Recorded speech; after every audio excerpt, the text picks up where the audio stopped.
सभी मित्रों का स्वागत है। हम चर्चा कर रहे हैं स्वामी शैलेंद्र सरस्वती जी के साथ टी विद ओशो के इस एपिसोड में जीवन है अभी और यहीं। स्वामी जी इस चर्चा को आगे बढ़ाएं। नमस्कार आपको और सभी मित्रों को भी। तो पिछले सेशन में जहाँ छूटी थी यह बात, वहाँ से वापस ले लेते हैं। ठीक स्वामी जी, आध्यात्मिक दृष्टि से तो आपने समझाया कि किस तरह से अगर हम हेयर एंड नाव में स्थिर होकर अपनी जो गति नहीं हो रही, जो मेरी चेतना की, जो परमात्मा का ही रूप है, परमात्मा का ही अंश है, मैं उसे जान रहा हूँ। लेकिन जहाँ ओशो कहते हैं जीवन है अभी और यहीं, तो जीवन तो अध्यात्म के अलावा भी एक साधारण आदमी का और डायमेंशंस में भी जी रहा है। वो अपने काम भी कर रहा है, अपने परिवार को भी पाल रहा है। तो क्या स्वामी जी इस पर थोड़ा प्रकाश डालेंगे कि क्या इस सूत्र का उस साधारण व्यक्ति के लिए बाकी कामों में भी कोई इसका फर्क पड़ेगा? यह सूत्र सर्वव्यापी है, जीवन के हर क्षेत्र में लागू होगा। जब आप चाय पी रहे हैं तो बस चाय की सुगंध, उसका स्वाद, कप की गर्मी वर्तमान के क्षण में आ जाए। आप दुकान चला रहे हैं कि ऑफिस में काम कर रहे हैं, उस क्षण में जो कार्य आपके सामने है, आप किसी व्यक्ति से बात कर रहे हैं, जो व्यक्ति सामने है, यही सब कुछ हो जाए, अतीत और भविष्य मिट जाए, तो आप पाएंगे आपके कार्य में अद्भुत कुशलता आ गई। मैं अपने बचपन की याद करता हूं, जब स्टूडेंट था। चूंकि बचपन से ही ओशो की कृपा से ध्यान का स्वाद लग गया था, तो मैं जिस प्रकार से पढ़ाई करता था और जिस प्रकार से एग्जाम देता था, मुझे धीरे धीरे एहसास हुआ कि अन्य बच्चे इतने परेशान होते हैं, इतना चिंतित होते हैं, टेंशन में आते हैं, और टेंशन की वजह से जो उनको याद था वो भी भूल जाते हैं परीक्षा हाल में बैठ के। और चूंकि मैं रिलैक्स्ड हूं, मुझे भविष्य की चिंता नहीं है कि कैसा प्रश्न आएगा, बनेगा कि नहीं बनेगा, पास होऊंगा कि फेल होऊंगा, कि कितने नंबर मिलेंगे। चूंकि मैं निश्चिंत हूं, मैं शांत हूं, कोई उत्तेजना नहीं है। जब क्वेश्चन पेपर आएगा तो वर्तमान के क्षण में उसको देखूंगा। पहला प्रश्न देखा, अगर आता है उत्तर तो लिखना शुरू कर दिया। आगे का पढ़ा ही नहीं अभी, पहले एक तो हो जाए, जब हो जाएगा तो दूसरा पढ़ेंगे, नहीं बन रहा तो उसको छोड़ देंगे, तीसरा करेंगे। एक बार में एक ही चीज से डील करेंगे, तो कोई चिंता नहीं आती, कोई घबराहट नहीं होती, कोई शीघ्रता, जल्दबाजी नहीं होती। मैं देखता था कि मेरे अन्य मित्र सहपाठी वो कितने परेशान हो रहे हैं, भीतर उनकी हार्ट बीट बढ़ गई है, ब्लड प्रेशर बढ़ गया है, माथे पे पसीना आ गया है, और उन्होंने 10 प्रश्न पूरे के पूरे पढ़ लिए और घबरा गए, इसमें से 3-4 तो बन नहीं रहे। भाई जब ऊपर लिखा है 10 में से कोई 5 हल करो जो बन रहे हैं अपन उसको कर लो, बाकी को छोड़ो। 5 नहीं बनेंगे, 4 बनेंगे, 3 बनेंगे, कुछ तो बनेगा। घबराहट की कोई बात ही नहीं है। तो ना अतीत बीच में आ रहा, ना भविष्य बीच में आ रहा। अगर हम रिजल्ट ओरिएंटेड हो गए तो फिर हम भविष्य केंद्रित हो गए और हमारा वर्तमान का ये कर्म बिगड़ जाएगा। भगवान कृष्ण जब कहते हैं गीता में कि फल आकांक्षा रहित होकर कर्म करो, तो do your action without result orientation. परीक्षा फल क्या आएगा? जब आएगा तब आएगा ना। अभी वर्तमान का कर्म यह है कि ये क्वेश्चन पेपर है और मुझे जो आता है वह मैं लिख दूं, बात खत्म। तो वर्तमान का कर्म करो। तो जिस व्यक्ति के अंदर भविष्य की कामना नहीं है, उसका वर्तमान का कर्म सुंदर हो जाता है। मैं देखता था कि 3 घंटे का पेपर मेरा तो समय के पहले ही हो गया, गणित का पेपर तो मेरा आधे घंटे में हो जाता था। टीचर आके कहते थे कि बैठे क्यों? हम का सर पेपर हो गया। नियम था कि 1 घंटे के पहले उठ नहीं सकते, तो 1 घंटे के बाद ही दे सकते हैं। वो कहते एक बार रिवाइज कर लो, देख लो कोई भूल चूक तो नहीं हुई। भूल चूक का सवाल ही नहीं उठता। जब हम कर रहे थे हमने अपने परिपूर्ण होशो हवास में किया है, तो ऐसी कोई चीज नहीं है जिसको मैं रिव्यू करूं। और अक्सर तो ऐसा होता था कि उस पर लिखा है 10 में से कोई 5 प्रश्न हल करना है, मैं भी लिख देता था आंसर सीट पे 10 में से कोई 5 प्रश्न हल, आप पढ़ लीजिए, उत्तर दे दीजिए 5 के, क्योंकि मुझे पता है गणित के तो पूरे ही हो जाएंगे। ये बिना देखे ही, अभी क्वेश्चन पेपर पढ़ा नहीं उसके पहले ही मैंने लिख दिया कि कोई भी 5 प्रश्नों के आप नंबर दे दीजिए, हल तो पूरा ही कर दूंगा। जब हम वर्तमान के क्षण में जीते हैं, रिजल्ट ओरिएंटेशन खत्म हो जाता है, पास्ट का कोई बोझ हमारे सिर पर नहीं रहता, तब हम पाते हैं सहज स्फूर्त कर्म बड़े सुंदर तरीके से होते हैं और परिणाम की हमें चिंता नहीं थी, लेकिन परिणाम बहुत अच्छा आता है। इसका ठीक उल्टा, जो व्यक्ति अतीत से बहुत ज्यादा ग्रस्त है, जो व्यक्ति भविष्य की बहुत ज्यादा चिंता कर रहा है, इन दो तनाव के बीच में उसका वर्तमान का कर्म बिगड़ जाएगा और इसलिए उसका परिणाम भी खराब आएगा। यानी बात उल्टी हो गई, जो व्यक्ति परिणाम की चिंता नहीं कर रहा उसके परिणाम ज्यादा अच्छे आने की प्रोबेबिलिटी बढ़ गई, और जो परिणाम की चिंता से ग्रस्त है उसके परिणाम खराब आने की संभावना बढ़ गई। तो जीवन के हर छोटे छोटे क्षेत्र में यह बात लागू होगी। हम जो कर रहे हैं, जब जहां हैं, जैसी स्थिति में हैं, हम हियर एंड नाउ का सूत्र अपना लें और हम पाएंगे हमारा साधारण जीवन भी सफल हो गया और हर जगह हम साक्षी दृष्टा में रमने लगे। तो इसका स्वामी जी, इसका मतलब हमारे दर्शक ये लें कि अगर वो अपनी जीवन शैली को वर्तमान में अभी और यहीं में अगर जिएंगे तो उनके जीवन की गुणवत्ता, उनकी क्वालिटी ऑफ लिविंग बढ़ जाएगी, बहुत बहुत ज़्यादा बढ़ जाएगी। तो एक चीज़ मैं आपसे और जानना चाहूँगा, बहुत बार अक्सर ये होता है, जैसे अभी आपने कहा कि होशपूर्ण होकर हम वो कृत्य कर रहे हैं, जैसे आपने कहा कि मैंने पूरे होश और पूरी तरह से वहाँ उस क्वेश्चन पेपर को हल किया, तो क्या जब हम वर्तमान में रहते हैं हमारा होश भी साथ साथ सधेगा? क्या हम उसके बिना वर्तमान में रह पाएंगे कभी? वर्तमान में सदैव होश है, उसको अलग से कहने की जरूरत नहीं। कहना होगा तो फिर अलग आज्ञा में आएगी वो वाली बात, लेकिन ये अपने आप में पर्याप्त है। अगर हम हियर एंड नाउ में आ गए तो हमारी संवेदनशीलता अपने शिखर पे पहुंच जाएगी।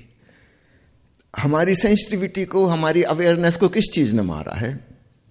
मैं बैठा यहां हूं, बात आपसे कर रहा हूं और मेरे मन में अतीत की कुछ बातें चल रही हैं। कल ऐसा हुआ था, परसों ऐसा हुआ था, पिछले साल की कोई घटना याद आ गई, फिर मैं आपके प्रति संवेदनशील नहीं रहा, वर्तमान से मैं चूक गया। या भविष्य की कोई कल्पना आ गई कि अभी हम जो बात कर रहे हैं इसका क्या परिणाम आएगा, ये एपिसोड कैसा लगेगा, दर्शक पसंद करेंगे कि नहीं, कितने लोग लाइक करेंगे, कितने डिसलाइक करेंगे, कोई गालियां तो नहीं देगा, आलोचना तो नहीं करेगा। अगर उसमें उलझ गए तो फिर हम वर्तमान की इस चर्चा में, हम वर्तमान में नहीं रहे, हम बेहोश हो गए। तो बेहोश होने का अर्थ ऐसा नहीं है कि हम कोमा में पड़े हैं। आध्यात्मिक मूर्छा का अर्थ है या तो हम भविष्य में हैं या हम अतीत में हैं। खूब अच्छे से समझ लीजिए, जिसको हम प्रमाद कह रहे हैं, आत्मिक मूर्छा कह रहे हैं, अर्थात हम वर्तमान के क्षण से चूक कर अतीत के ख्यालों में खोए हुए हैं या भविष्य के ख्यालों में खोए हुए हैं। अक्सर ऐसा होता है, छोटे बच्चे हैं, वे भविष्य के सपने खूब देखते हैं क्योंकि अभी उनका अतीत तो कुछ है नहीं, अभी छोटी सी उम्र पीछे बीती है, उसमें कुछ खास स्मरणीय नहीं है। भविष्य की कल्पना में ये करूंगा, मैं वो करूंगा, ऐसा करूंगा, वैसा करूंगा, भविष्य के बड़े बड़े सपने देख रहे हैं।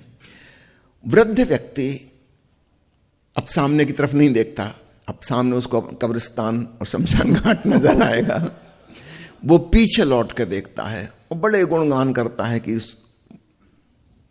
बड़ा गोल्डन चाइल्डहुड थी, स्वर्णिम समय बीत गया, ये सब बकवास कर रहा है वो। उसने अपनी स्मृतियों को भी बदल लिया।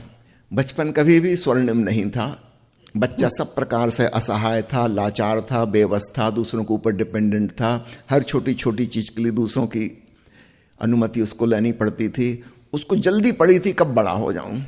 बच्चे होते ना, कभी कभी टेबल पे आके खड़े हो गए, पापा मैं आपसे बड़ा हो गया। ये उसके भीतर की आकांक्षा कह रही कि काश वो दिन आए, मैं इनसे ऊंचा हो जाऊं, उनसे बड़ा हो जाऊं।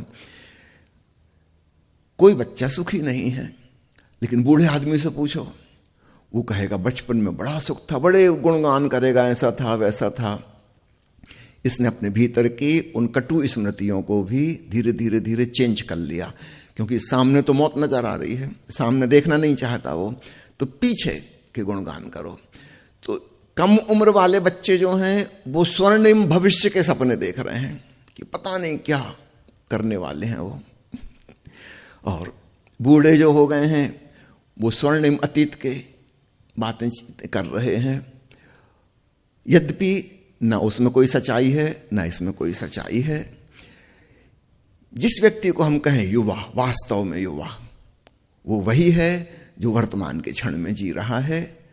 उसके ऊपर अतीत का भी बोझ नहीं है, वर्तमान का भी नहीं है। पुनः मैं उसी बात पे आता हूं जिससे आपके सवाल का जवाब क्लियर हो जाएगा। जिसको हम मूर्छा कहते हैं वो अतीत या भविष्य में जीना है। वो जो किशोर अवस्था या बचपन में है वो भविष्य के सपनों में जी रहा है। मेरे सपनों की रानी कब आएगी तू, है ना? और जिनके सपनों की रानी आ गई, कब जाएगी तू कब जाएगी तू, चली जा तू, चली जा, है ना? तो ये दोनों ही वर्तमान से चूक रहे हैं।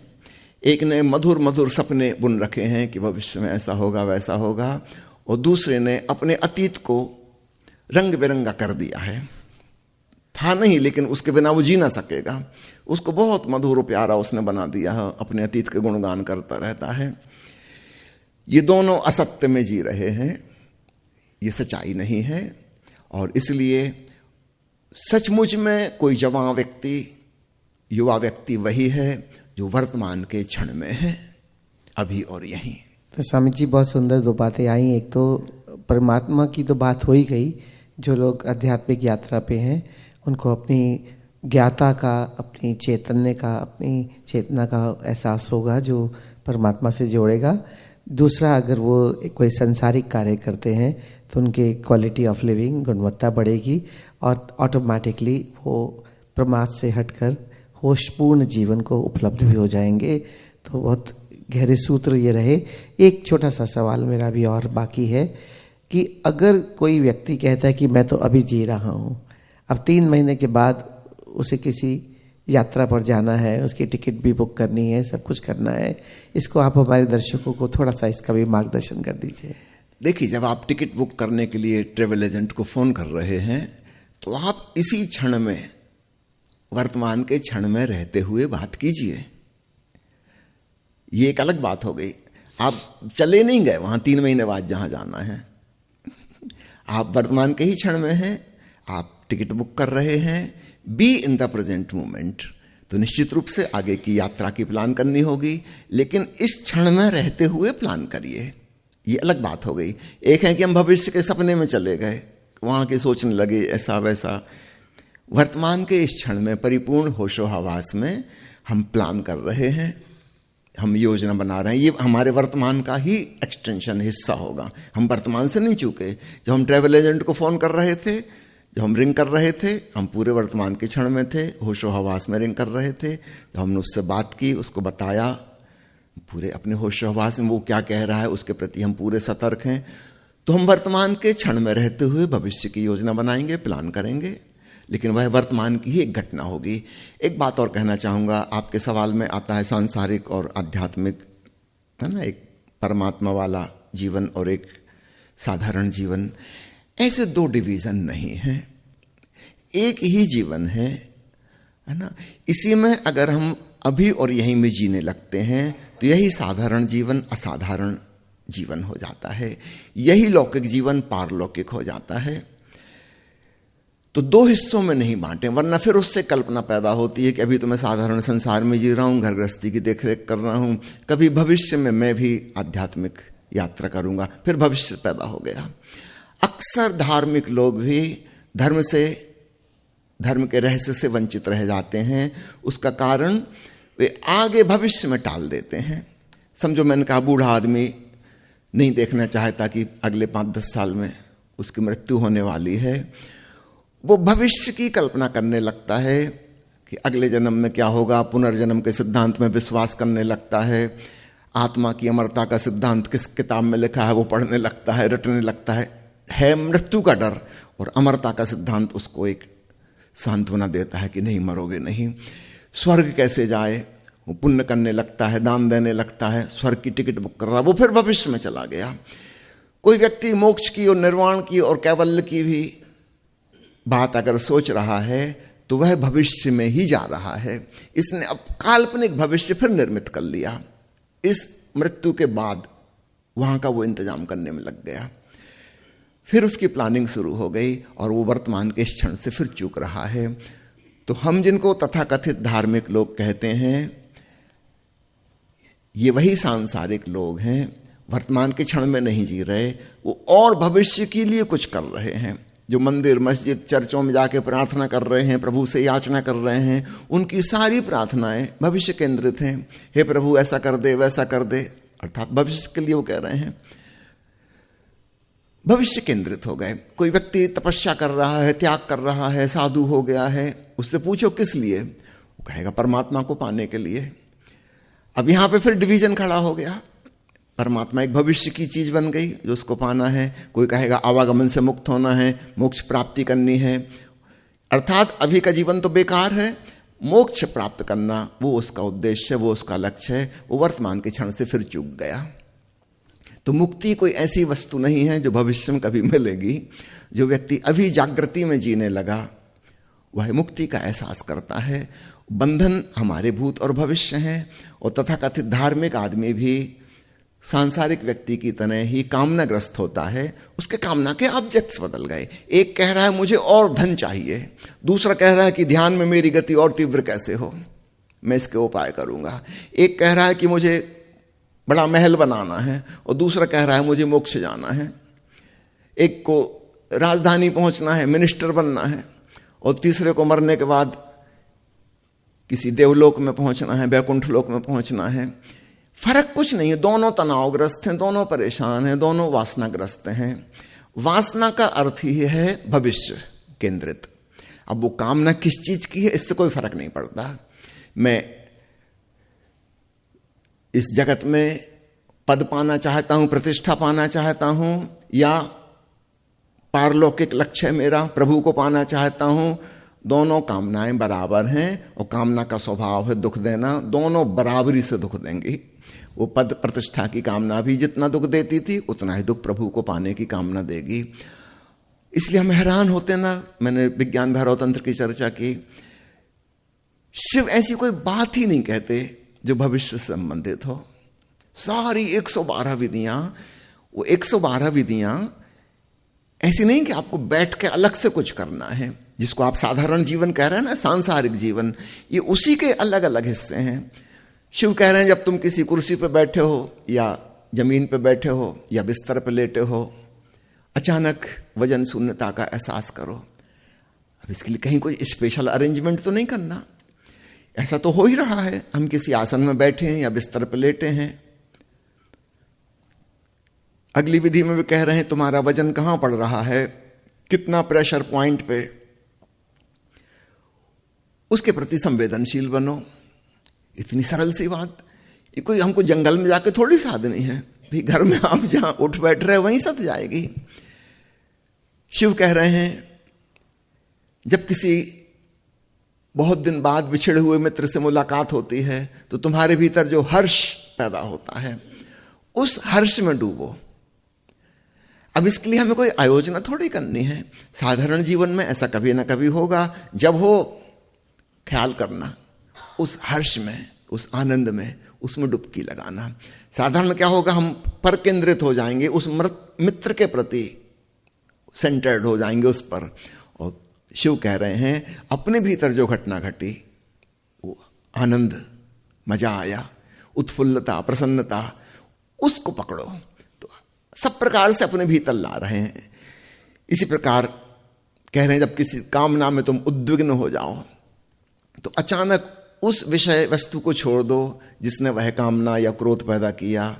अपने भीतर आकर देखो क्या हो रहा है। ये क्रोध की लपटें जल रही हैं, ऑब्जर्व इट।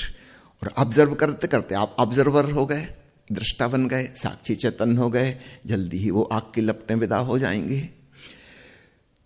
तो जितनी भी विधियां हैं वो ऐसा नहीं है कि आपको अलग से बैठ के कुछ करना है। अपनी साधारण घर गृहस्थी की जीवन को जीते जीते जीते करना है। तो इस बात को खूब अच्छे से समझ लीजिए। ये साधारण और धार्मिक दो बातों को हम अलग अलग ना करें। साधारण जीवन को ही जब हम अभी और यहीं में जीने लगते हैं तो वह आध्यात्मिक जीवन हो जाता है। बहुत सुंदर स्वामी जी। और यही संदेश मैं चाहूँगा हमारे दर्शक लिए भी कि ये जो हमारी चर्चा है, जीवन है अभी और यहीं, ये सिर्फ किसी एक रुचि के लोगों के लिए नहीं है। इसमें कोई भेद आपने कहा नहीं है। जो एक छोटा बच्चा जो पढ़ाई कर रहा है या कोई और उसी समय मंदिर में बैठ के पूजा पाठ कर रहा है, उन दोनों का जीवन इसी परिणाम पे एक दिन आ ही जाएगा कि अगर वो पूरी निष्ठा से अपनी यही और अभी जीवन को व्यतीत कर रहे हैं, तो दूसरा पक्ष चाहे वो करे या ना करे, वो घट ही जाएगा। दूसरे पक्ष में दो बातें मुख्य हैं, रिलैक्सेशन एंड अवेयरनेस। मैंने कहा था टेंशन का कारण हमेशा अतीत और भविष्य हैं। या तो हमें अतीत की कुछ ऐसी कटुई स्मृतियाँ आती रहती हैं जो हमको तनावग्रस्त कर देती हैं, या भविष्य के हम नेगेटिव अनुमान लगाते हैं, दुर्घटना ना हो जाए, ऐसा ना हो जाए, नुकसान ना हो जाए, बीमारी ना आ जाए, उसमें हम चिंतित होते रहते हैं। हमारे सारे तनावों का कारण अतीत और भविष्य हैं, जो कि एक्चुअली कहीं नहीं है ना, सिर्फ हमारी खोपड़ी के अंदर है। जब हम वर्तमान में आ गए तो हम सब तनावों से मुक्त हो गए। तो उसका पहला सहज परिणाम है डीप रिलैक्सेशन, अद्भुत शांति का एहसास। और दूसरा सजगता की हम बात कर ही चुके हैं, उसमें हम बहुत गहरी अवेयरनेस में चले जाते हैं, अपने दृष्टा भाव में रम जाते हैं। और यही दो ही चीज़ों का मिला के नाम ध्यान है, समाधि है। तो इस प्रकार हम पाते हैं कि हम वर्तमान के क्षण में स्थिर होते ही वह पा लिया जिसको पाने के लिए हम तरसते थे। अगर हम वैसा तरसते रहते तो वो कभी ना मिलता। पुनः स्मरण दिला दूं, इस बात को कई बार ओशो ने रिपीट किया है। भगवान बुद्ध 6 साल तक तपस्या करते रहे, निर्वाण पाने की कोशिश करते रहे, कुछ भी नहीं मिला। केवल शारीरिक स्वास्थ्य नष्ट हो गया, कमजोर हो गए, जीर्ण शीर्ण हो गए। 6 साल बाद अचानक उन्हें ख्याल आया कि कुछ भी नहीं मिला और जो जो कर सकते थे सब कर लिया। उस जमाने में जितने गुरु थे, हर गुरु के शिष्य रह चुके, और जो भी उन्होंने बताया पूरी निष्ठा के संग उन्होंने किया। परिणाम 0, कुछ भी नहीं हो रहा। 6 साल बाद अचानक एक शाम उनको यह सूझ पैदा हुई कि 29 साल राजकुमार की तरह जी के देख लिया, उसको व्यर्थ पाया, उसको छोड़ दिया। अब 6 साल सन्यासी की तरह, तपस्वी की तरह जी के देख लिया। आज स्पष्ट हो गया यह भी उतना ही व्यर्थ है जितना कि वो राजमहल में जीना व्यर्थ था। उस शाम अद्भुत समझ पैदा हुई। उन्होंने भीतर से उस संन्यास को, त्याग को, तपस्या को, वो जो मोक्ष पाने की आकांक्षा थी, वह सब भी ड्रॉप हो गई। अब इसको हम ये भी नहीं कह सकते कि उन्होंने छोड़ा, समझ में आ गया कि व्यर्थ है। तो जैसे एक दिन संसार छूट गया था तथाकथित, ठीक वैसे ही यह तथाकथित धर्म भी उनसे उस रात को छूट गया। उस रात वे जैसी नींद सोए, वो अद्भुत नींद रही होगी। जब संसार में थे तो संसार की कामनाएं, अधूरी कामनाएं सपने बन बन के आती होंगी। अब 6 साल से धार्मिक कामनाएं थीं। यहां तक न कामना से मुक्त नहीं हुए थे, कामनाओं का ऑब्जेक्ट बदल गया था। धार्मिक कामनाएं थीं तो धार्मिक सपने आते थे। आज पहली बार सपने विदा हो गए क्योंकि कोई कामना ही नहीं थी। और सुबह जब उनकी नींद खुली, अद्भुत घटना घटी, परम बुद्धत्व घटित हो गया। तो यह जो परम बुद्धत्व घटा, ये वर्तमान के क्षण में होने से घटा, भविष्य की कामना से मुक्त होने पे घटा। और भविष्य की कामना से मुक्त कैसे हुए? अपने अनुभव से उसकी असारता को पहचाना। किसी के कहने से नहीं हो जाएगा। मैं किसी को कह दूं कि तुम भविष्य के सपने मत देखो, इससे बात नहीं बनेगी। ये मैच्योरिटी उसके भीतर स्वयं आए। देखने दो सपने, जितने देखना हो देखने दो, खुद समझ में आएगा जिस दिन। उस दिन अचानक भविष्य का वो जो हवाई महल था वो मिट्टी में मिल जाता है, पता चलता है वो कहीं था ही नहीं, हवा का बबूला था। ठीक ऐसे ही अतीत सिवाय हमारे मेमोरी सेल्स में ब्रेन के और कहीं भी नहीं है। अगर वो कुछ मेमोरी सेल्स को नष्ट कर दिया जाए, कभी आपने सुना होगा ना, किसी का एक्सीडेंट हुआ, सिर में चोट लग गई और इसके स्मृति खत्म हो गई। अब उसको ना अपना नाम पता, ना पता ठिकाना मालूम, क्या पढ़ाई लिखाई की थी, क्या प्रोफेशन है, कुछ भी याद नहीं, सब भूल गया। वो थोड़ी सी सेल्स हैं जहां पे मेमोरी संग्रहित है, अगर वहां पे किसी प्रकार से कोई चोट लग गई तो सब खत्म हो जाएगा। तो एक्चुअली जिसको हम पास्ट कह रहे हैं, इट डज नॉट एग्जिस्ट, है ना। उसके कुछ इंप्रेशंस, कुछ रिकॉर्डिंग ब्रेन में मौजूद हैं। और जिसको हम भविष्य कह रहे हैं, that also does not exist, वो कहीं है नहीं, सिर्फ हमारे अनुमान हैं। यहां पर एक बात और कहना चाहूंगा, आधुनिक मेडिकल साइंस ने खोजा है कि अन्य पशु पंक्षियों की तुलना में मनुष्य में जो नई चीज विकसित हुई है वो है उसका सिर का जो सामने का हिस्सा है, फोरहेड, फ्रंटल लोब के सामने का हिस्सा ब्रेन में, वो बहुत ज्यादा विकसित हुआ है। और उसका फंक्शन है भविष्य का अनुमान लगाना। तो पशु पंक्षी हैं, उनके पास अतीत है, अतीत की स्मृति है। एक कुत्ते ने बिल्ली पे हमला किया था, बिल्ली डर गई, भाग के पेड़ पे चढ़ गई, अपनी जान बचा ली, लेकिन अब वो कुत्ते को पहचानने लगी, ये स्मृति उसके मन में बैठ गई, वो कुत्ते की आवाज को भी रिकॉग्नाइज करने लगी। अब भविष्य में वो दूर से भी कहीं कुत्ते की आवाज सुनेगी तो कहीं पे ऊपर चढ़ जाएगी, उसको पता है कुत्ता पेड़ पर नहीं चढ़ सकता, दीवार पर नहीं चढ़ सकता। तो सब पशु पंछियों के पास अतीत है, मेमोरीज हैं, उसके अनुसार वे अपना जीवन जिएंगे। मनुष्य में एक नई चीज विकसित हुई है, वो भविष्य की कल्पना कर सकता है, अनुमान लगा सकता है। अब इस चीज का अधिकांश लोग दुरुपयोग करते हैं, वो नेगेटिव अनुमान लगाते हैं। अनुमान लगाने की शक्ति हमारे भीतर है, लेकिन हम क्या अनुमान लगाएंगे? अधिकांश लोग नेगेटिव अनुमान लगाते हैं कि कुछ खराब ना हो जाए, बीमारी ना हो जाए, दिवालिया ना निकल जाए, बिजनेस फेल ना हो जाए, इस काम में असफल ना हो जाए। वो डरे डरे डरे डरे जीते हैं, चिंताग्रस्त, जिसको हम कहते हैं एंग्जाइटी, न्यूरोसिस, एक फोबिया पकड़ लेता है, डर पकड़ लेता है, हर छोटी छोटी चीज में डरने लगते हैं। बड़ी मनुष्य जाति ने अपनी अनुमान क्षमता का उपयोग नकारात्मक ढंग से किया है।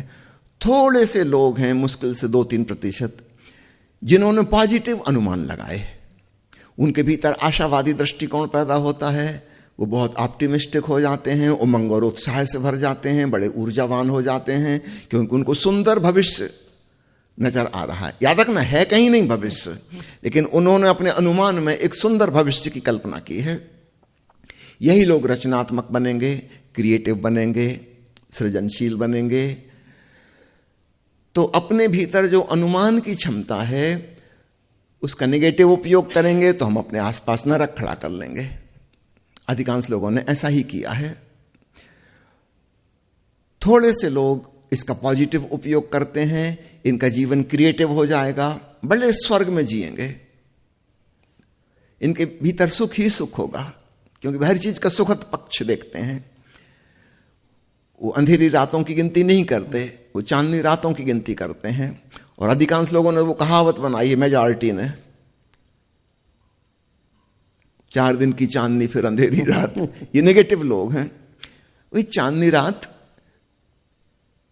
29 दिन रहती है एक महीने में, सिर्फ एक अमावस्या की रात होती है जब चांद नहीं दिखता। लेकिन वो नकारात्मक दृष्टि, वो कहेंगे 4 दिन की चांदनी फिर अंधेरी रात, वो उन्होंने अंधेरे पे ज्यादा फोकस किया है।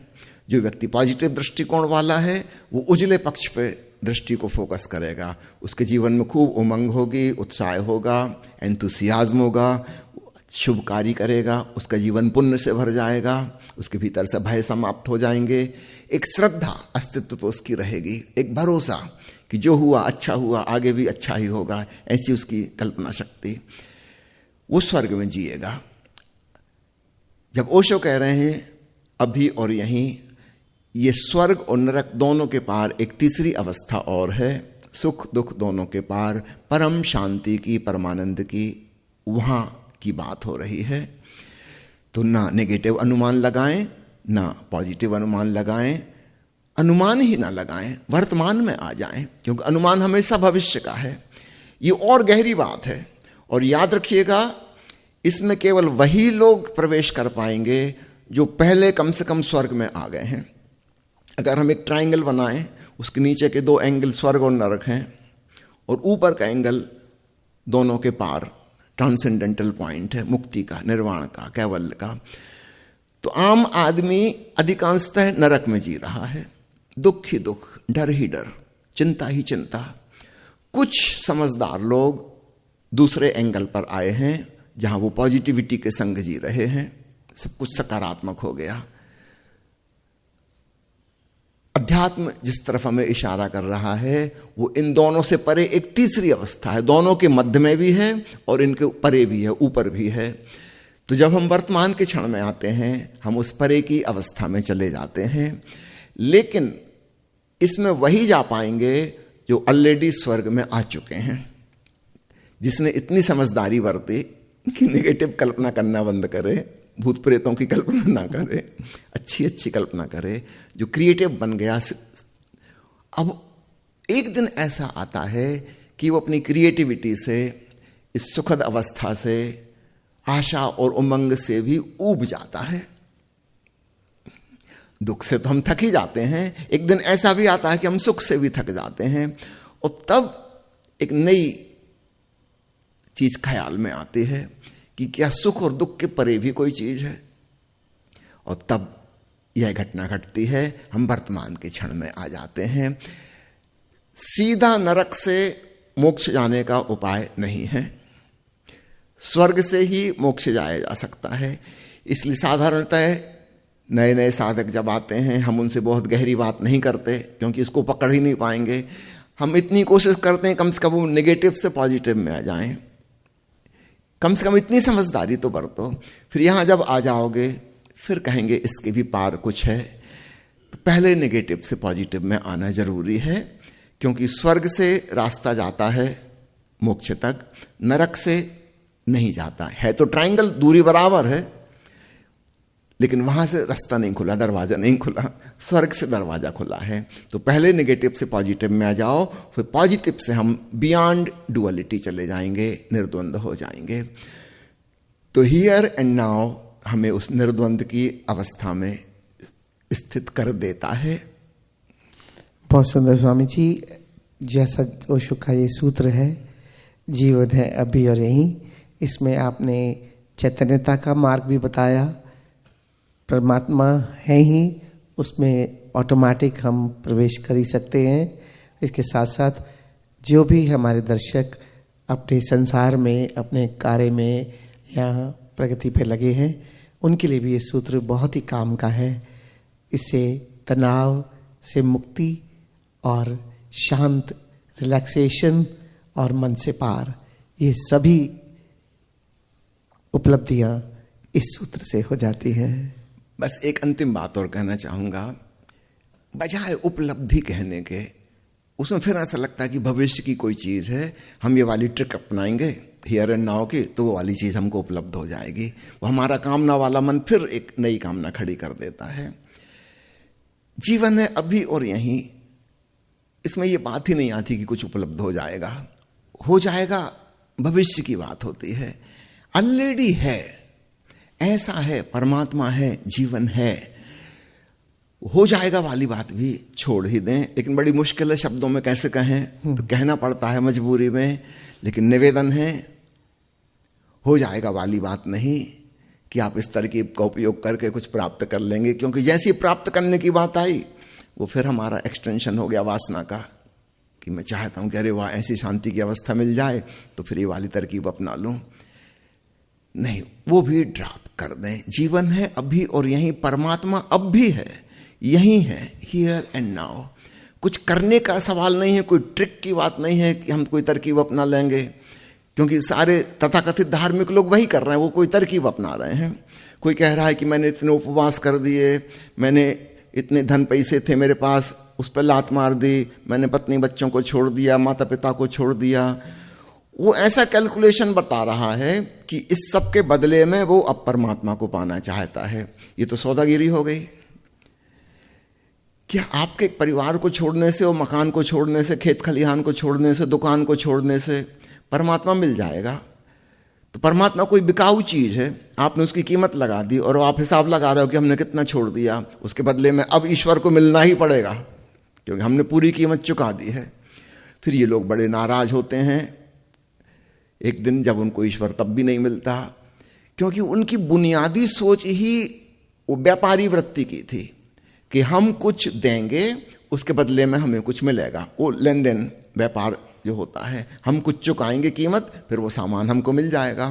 तो एक आदमी कह रहा है मैंने राम राम राम राम जप रहा हूँ, इतने सालों से जप रहा हूँ, इतने करोड़ बार, इतनी डायरियां भर चुका हूँ, ढेर लगा के रखी उसने पूरी लाइब्रेरी अपनी, इतनी डायरियों में राम राम लिख चुका, इसका फल क्या होगा? वो फल की आकांक्षा से भरा हुआ है। तो संसार उसका छूटा नहीं, पूरे संसार में है वो। उसके ऑब्जेक्ट्स बदल गए। पहले वो रुपये जोड़ रहा था, उनका हिसाब किताब लगा रहा था, कितने करोड़ रुपए हो गए। अब वो राम राम का हिसाब लगा रहा है। वही कैलकुलेटिव माइंड, व्यापारी बुद्धि। इसके बदले में क्या होगा? तो मैं निवेदन करना चाहता हूं, हियर एंड नाउ का सूत्र समझ लो। करने का कुछ सवाल नहीं है, जो हो रहा है बस उसमें हो जाओ। तो कह सकते हैं Swami ji, here and now कुछ जियो और भोगो। Yes. Thank you Swami ji आपके इतने समय का, और मैं आशा करता हूँ हमारे दर्शकों को भी खूब लाभ हुआ होगा इससे। और इसके साथ ही फिर अगली बार नए। धन्यवाद मस्तो बाबा, धन्यवाद सभी दर्शकों का। और आप सबको सूचना देता हूँ कि श्री रजनीश आश्रम सोनीपत जिला में ध्यान शिविर चलते हैं, जहाँ वर्तमान अभी और यहीं में जीने के सूत्र प्रायोगिक रूप से घटित होते हैं। ऑनलाइन भी यह कार्यक्रम आते हैं, आप अपने घर में बैठे बैठे वहीं अटेंड कर सकते हैं। न जाने कब किस क्षण में समझ क्लिक कर जाए, न जाने कौन सी बात अचानक और सब अतीत भविष्य गिर जाए, बस रह जाए जीवन है अभी और यहीं। धन्यवाद। जय ओशो। धन्यवाद। जय ओशो।